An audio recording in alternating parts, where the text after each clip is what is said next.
Hello বন্ধুরা, কল্পনা করুন তো এমন একজন মানুষ যে কাউকে ভালোবাসতে পারে না, কারণ সে নিজের চেহারার প্রেমে এতটাই অন্ধ যে ধীরে ধীরে নিজের অস্তিত্বটাই হারিয়ে ফেলে।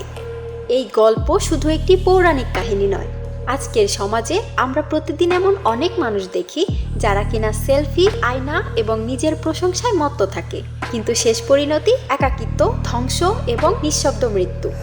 আজ আমি আপনাদের শোনাবো নার্সিসাস নামের সেই যুবকের গল্প, যার নাম থেকেই জন্ম নিয়েছে একটি ভয়ঙ্কর মানসিক রোগ, নার্সিসিজম।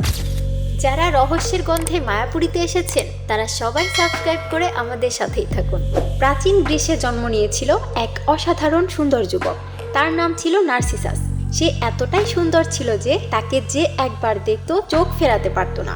দেবী দেবতা থেকে শুরু করে মানুষ, পরী সবাই তার প্রেমে পড়ে যেত।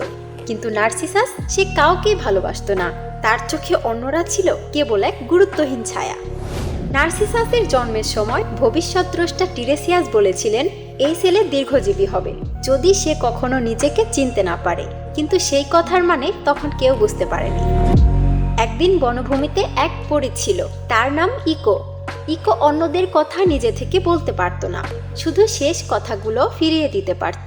সে নার্সিসাসকে দেখে অন্ধভাবে ভালোবেসে ফেলে, কিন্তু যখন সে নিজের ভালোবাসা প্রকাশ করতে চায়, নার্সিসাস তাকে অপমান করে বলে, আমি তোমার মতো কাউকে ভালোবাসতে পারি না।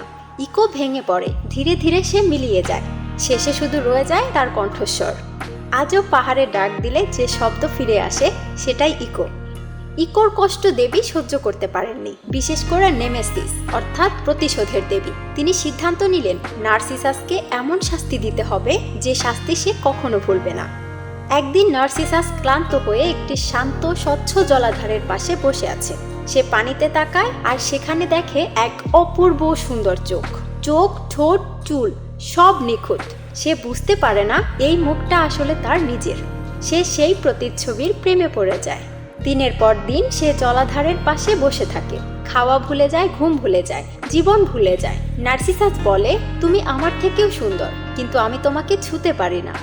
যখনই সে ছুতে যায় পানি কেঁপে ওঠে আর ছবিটা ভেঙে যায়। নার্সিসাস বুঝতে পারে সে যাকে ভালোবাসছে সে কখনো তার হবে না, কিন্তু তবুও সে সরে যায় না। দিনরাত সে সেই জলাধারে নিজের প্রতিবিম্বের দিকে অপলক তাকিয়ে থাকে।